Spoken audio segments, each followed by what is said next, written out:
S'ha parlat sobretot de la 29a edició, 29 anys continuats d'Escola de Salut Pública, però des de l'IME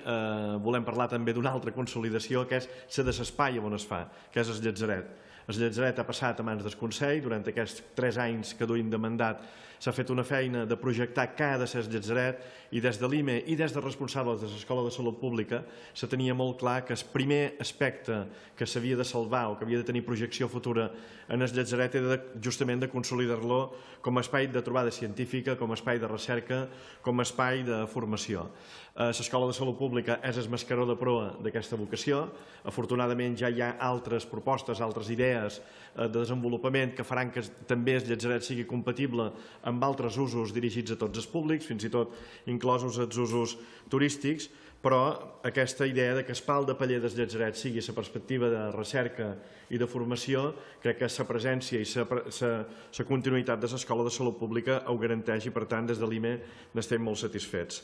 També s'ha parlat d'internacionalització, i jo crec que la internacionalització la dona no només la participació de professorat estranger, no només la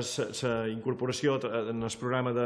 d'estadística d'epidemiologia,